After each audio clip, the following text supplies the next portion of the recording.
Estamos en este encuentro con el secretario general de la Organización de Estados Iberoamericanos, Paulo Speller. Asumió este desafío el 1 de enero del año 2015.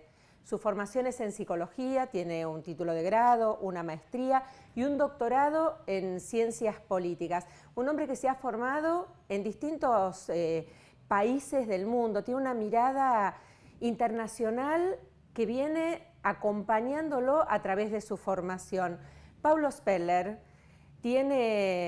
ha sido profesor universitario, rector pro tempore de la universidad que liga la cultura afro-brasilera y estuvo al frente de la Secretaría de Educación Superior del Ministerio de Educación del hermano país de Brasil, hasta que fue designado secretario general de la OEI, de la Organización de Estados Iberoamericanos. ¿Cómo estás, Paulo? Otra vez aquí. Muy bien. Bueno, pues ahora ya, digamos, aclimatado, ¿no? Después de 1 año y medio y con muchas actividades, muchos programas, ya después de visitar todas las oficinas, las 17 oficinas, todos los países, pues ya ahora, digamos, mucho más en el ritmo de la OEI, imprimiéndole una velocidad que viene como resultado de la demanda que viene de los países, ¿no? Ahora, ¿qué cambió en tu manera de ver Iberoamérica en estos 18 meses? Nosotros hicimos una nota que está en el portal de la OEI hace 18 meses cuando recién llegabas y había mucho trabajo realizado, muchas expectativas, pero ¿qué cambió en tu mirada en este tiempo sobre la región? Mira, yo creo que vivimos un momento único y diferente en América Latina. Efectivamente, en años anteriores tuvimos un proceso de crecimiento, un proceso de desarrollo con muchos programas, con un financiamiento que fluía de forma mucho más tranquila, se puede decir. Y en este momento, pues, hay una crisis fiscal que afecta a gran parte de los países, pero que no es una crisis nada más ubicada en América Latina. Está en la península ibérica igualmente, o sea, España, donde está la Secretaría General lo reciente, Portugal lo reciente, donde ahora vamos a abrir una nueva oficina, la oficina de Lisboa, la abrimos este año, y por qué no decirlo, afecta a Europa, en última instancia afecta al mundo, ¿no? Pero al mismo tiempo hay un proceso de reconocimiento de la OEI, de los programas que realiza la OEI. Hay una demanda muy fuerte de parte de los países, de los ministros de Educación, de Cultura, de Ciencia y Tecnología, de la sociedad civil. O sea, es un momento, digamos, con nuevos retos, pero un momento donde se le demanda y con una mirada muy positiva hacia la OEI. Entonces, en ese sentido, vivimos un buen momento, ¿no? Porque la organización está bien valorada, tenemos programas en curso en todos los países, hay demandas que vienen de otras regiones dentro del concepto que le llamamos la iberofonía, o sea, en países y en regiones donde el español y el portugués son idiomas que están presentes, aunque no como idiomas oficiales, ¿no? Para poner 2 ejemplos extremos, Estados Unidos, donde hay una comunidad que habla el español, una pequeña comunidad que habla también el portugués. Y el Spanglish. Y el Spanglish, además. Y luego hay países pequeños en Europa, en Asia, que tienen comunidades específicas también donde el portugués y el español son hablados y que nos demandan también una presencia. Claro que tenemos los pies sobre la tierra, no tenemos, digamos, el aliento para abrazar todo esto, pero hay un proceso en el que nosotros nos ubicamos ahora con una mirada más estratégica de la organización y en ese sentido es lo que decía, o sea, es un momento muy positivo en ese sentido. Hablabas de un reacomodamiento o de una crisis financiera a nivel global, podríamos decirlo, pero también hay una crisis social muy fuerte que tiene que ver con las migraciones, que atraviesa también a nuestra región, a Iberoamérica. ¿Cuál es el sentido de un organismo como la OEI, que tiene en su mandato la educación, la ciencia y la cultura, en este contexto que ha cambiado, se ha ahondado en estas crisis en el último año y medio? En realidad hay un proceso de movilidad de poblaciones muy fuerte y nosotros buscamos por el lado de la educación la integración de este proceso de movilidad, de movilidades, ¿no?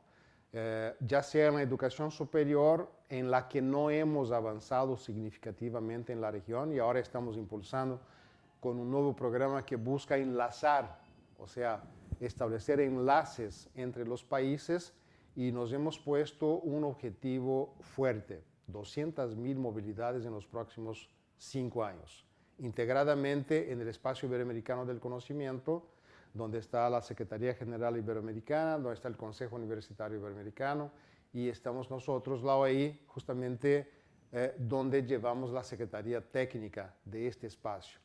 Entonces, a través de la movilidad, pero también a nivel de educación básica, ya sea en la formación de maestros y maestras, de directivos de centros escolares, de estudiantes, y sobre todo en educación superior, como te decía, ¿no? Porque en educación superior, recordémosle a la población, a quienes nos están mirando, que en América Latina, 2/3 de los estudiantes de educación superior es la primera vez que acceden a este nivel. Sus familias no han accedido y es un enorme desafío poder garantizar su continuidad brindándoles algunas herramientas para que puedan manejarse.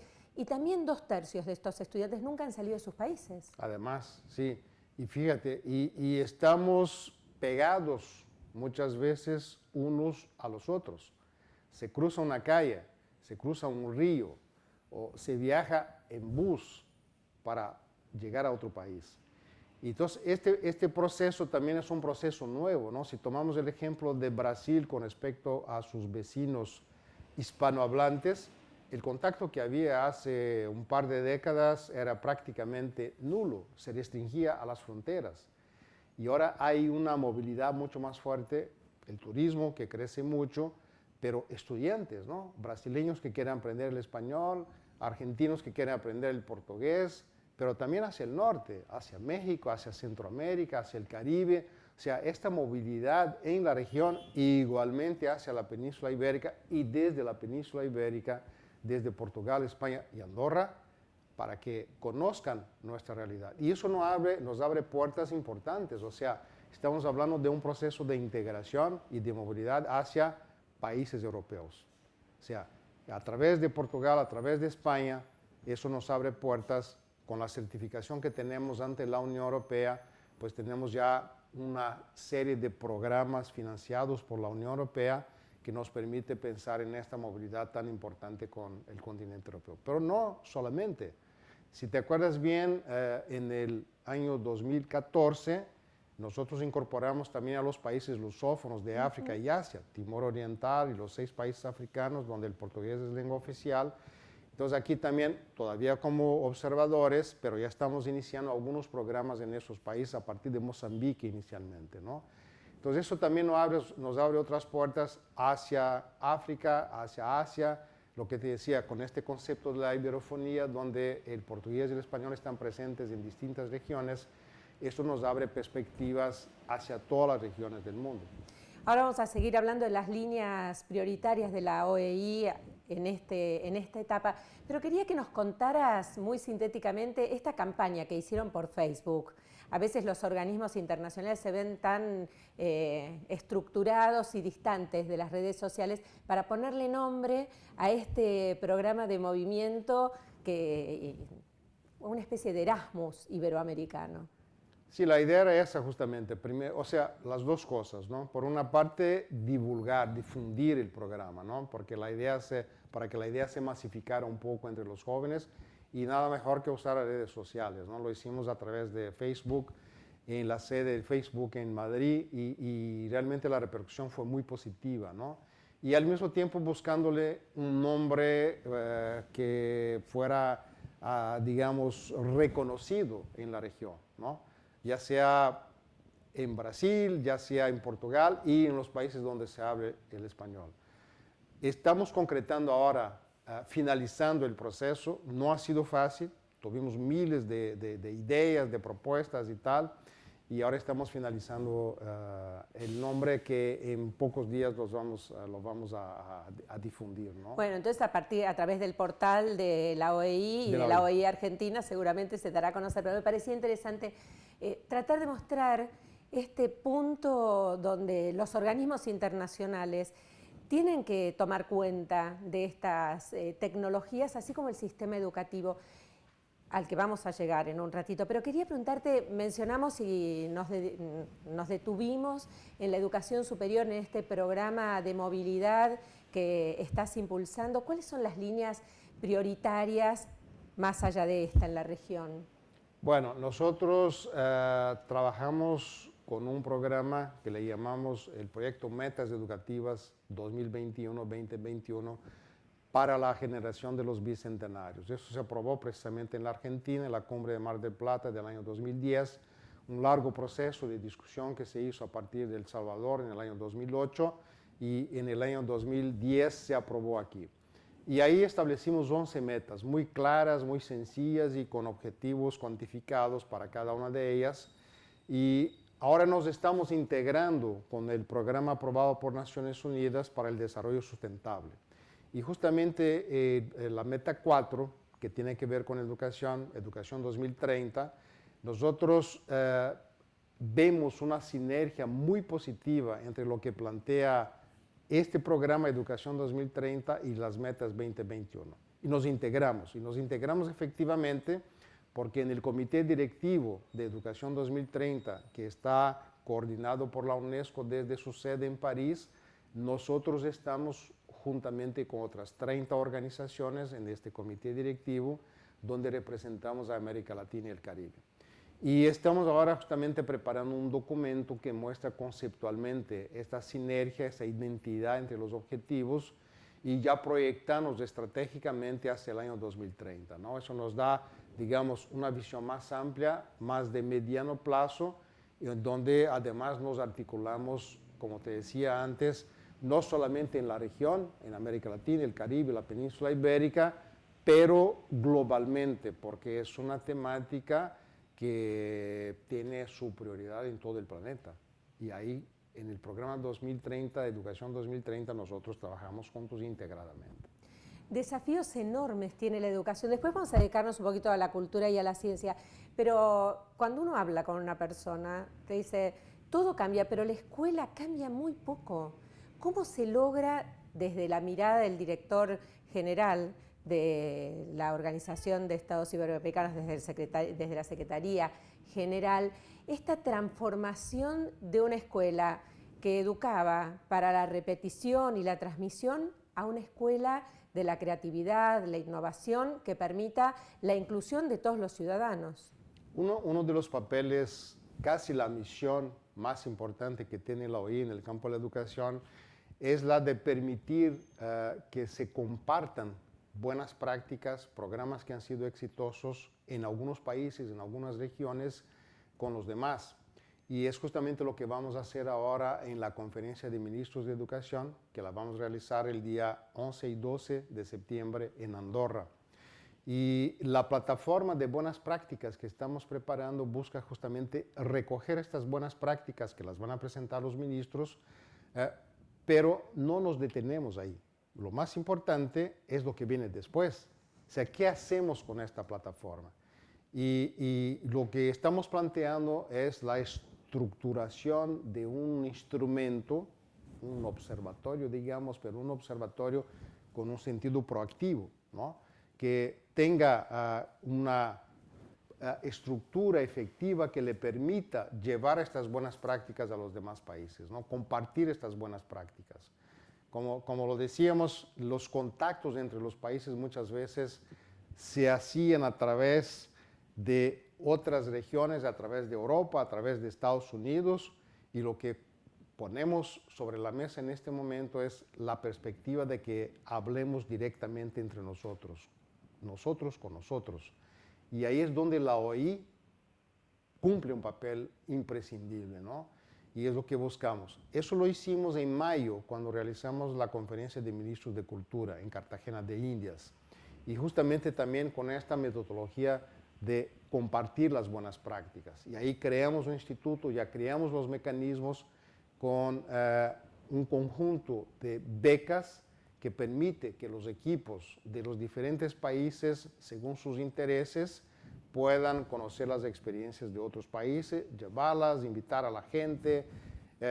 Y es lo que vamos, más adelante hablaremos de ciencia, tecnología, de innovación, también lo vamos a, de cierta manera, llevar con la experiencia de los laboratorios iberoamericanos en la conferencia de altos dirigentes de ciencia que se va a realizar en octubre en Cartagena de Indias. Bueno, ya abrimos la puerta a la ciencia, así que en educación sabemos que América Latina tiene, y España también, problemas para lograr una mejora en la calidad. Ha avanzado mucho en la incorporación de estudiantes, aunque no en el mantenimiento de la permanencia en el sistema, pero ahora hay un gran desafío en la calidad. Esto lo hemos hablado, se ha hablado en el encuentro que se desarrolló en la sede de la OEI en el mes de agosto, pero me preguntaba, ¿cómo estamos en ciencia según la mirada de la OEI en nuestra región? Tenemos grandes avances, tenemos grandes científicos, pero también tenemos deudas. Sí, bueno, tenemos un trabajo que se consolida en lo que dice respecto a las cátedras de Ciencia, Tecnología y Sociedad, CTS. Aquí en la Argentina hay un trabajo muy consolidado, en España, en Colombia, en Portugal, en el conjunto de los países hay diferentes experiencias. Estamos iniciando ahora otra experiencia más en Paraguay, formación de profesores de ciencias, de matemáticas. Ahí hay un trabajo que avanza mucho. Ibertic, ¿no?, que está aquí precisamente en Buenos Aires a través de nuestra oficina de la OI en Argentina, o sea, el uso de las tecnologías, pero hay algo prioritario que se aprobó también en Veracruz en el año 2014 en la cumbre, que es este programa que mira hacia las infraestructuras de ciencia, tecnología e innovación.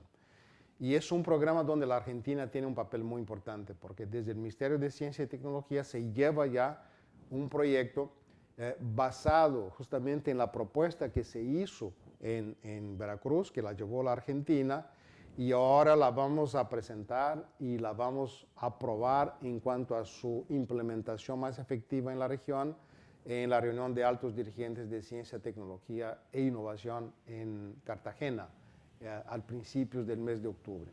Y la va a presentar el ministro. Queremos conocer más. Sí, el ministro de Ciencia y Tecnología de la Argentina. Lino Barañao. Lino Barañao es quien lo va a presentar, que tiene toda la experiencia y la respetabilidad en la región. Entonces, el ministro Lino Barañao la va a presentar ahí en Cartagena. Y esto lo que busca justamente es abrir los centros de reconocimiento internacional en diferentes áreas del conocimiento en toda la región iberoamericana a los países iberoamericanos, porque muchas veces son instituciones que se relacionan con sus similares del norte, de Japón, de Estados Unidos, de Canadá, pero no con el país vecino.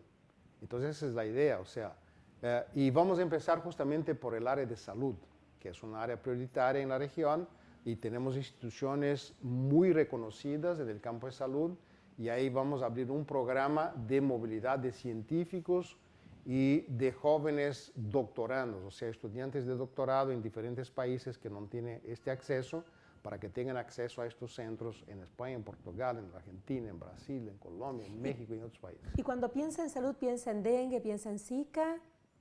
Zika sí que es una prioridad, pero digamos la salud pública en general, ¿no? Zika es una novedad, digamos, que tampoco ha tenido el impacto que se pensaba que tenía, ¿no? Pero claro, tiene un impacto, sobre todo el vector, ¿no? O sea, porque aquí entra el tema de la malaria, el tema de, o sea, de otras enfermedades.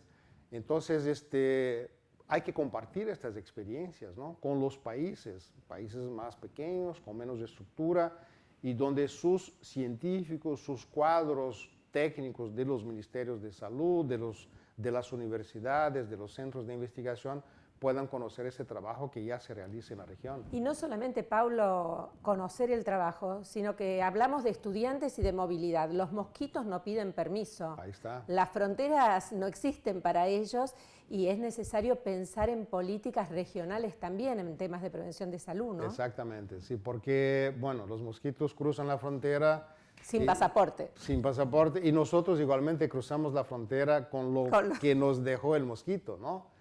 O sea, ahí es donde efectivamente podemos compartir y hay mucho por hacer ahí, pero hay mucho potencial en la misma región. Ese es el tema. Ya vamos terminando la entrevista y me gustaría esta es que le hablara a quienes nos están mirando con un mensaje que cierre el sentido de la educación. Sabemos que es una prioridad para todos los países, para el desarrollo de los ciudadanos, para la mejora de sus economías, para que la gente viva más feliz, viva mejor, pueda desarrollarse. Sin embargo, muchas veces no aparece entre las demandas más altas de la población. ¿Por qué debería serlo? ¿Qué piensa Pablo Speller, secretario general de la Organización de Estados Iberoamericanos? Hay que poner el énfasis en la educación y sobre todo en la educación básica. Y yo creo que mencionaste un tema que es absolutamente importante. O sea, la gente, la sociedad tiene que poner la educación como prioridad. Ese es el tema, ¿no? Porque la educación entra como una demanda más muchas veces en las encuestas que se hacen en los países y yo diría que la educación debería ser la primera prioridad. En un momento de crisis como el que estamos viviendo en la región, por ejemplo, es la educación la que puede traer las respuestas, porque tenemos que pensar en lo que viene después. La crisis se supera. Si le echamos una mirada histórica a las crisis, son crisis que van y vienen, pero tenemos que estar preparados para lo que viene después. Y no hay otra manera más que poner el énfasis en la educación. Y aquí son las familias, son los individuos, son las instituciones, es la sociedad civil. Obviamente que a los gobiernos les compete un rol muy importante, pero es la sociedad la que tiene que poner este énfasis. ¿Por qué no pensar un cacerolazo? Cacerolazo. Cacerolazo por la educación. No en contra de esto o de aquello, pero poner la educación es nuestra prioridad número uno. O sea, decirle a la sociedad, a todos, usar los medios de comunicación. Y ese es el trabajo que hacemos en la OI. Porque nosotros, a partir de Metas 2021, nos damos cuenta que desde el año 2010 y aún antes, hemos avanzado mucho en la educación en Iberoamérica, pero no con la velocidad necesaria, porque las demás regiones siguen avanzando. Entonces hay que meter el pie sobre el acelerador, tenemos que ir más rápido, pero no lo podemos hacer si la sociedad no lo pone clara y directamente a todo el mundo, a toda la sociedad. O sea, la educación tiene que ser la prioridad número uno y en eso está involucrada de forma muy clara, muy directa la OEI. Te agradecemos muchísimo esta entrevista aquí en el espacio de este portal que se estrena de OEI Argentina. Estuvimos con Paulo Speller, secretario general de la OEI, que claramente no piensa igual que hace 18 meses. También tuvo la capacidad de aprender, de transformar su propia mirada para que la educación, la ciencia y la cultura se fortalezcan en Iberoamérica. Muchísimas gracias. Muchas gracias, Silvia.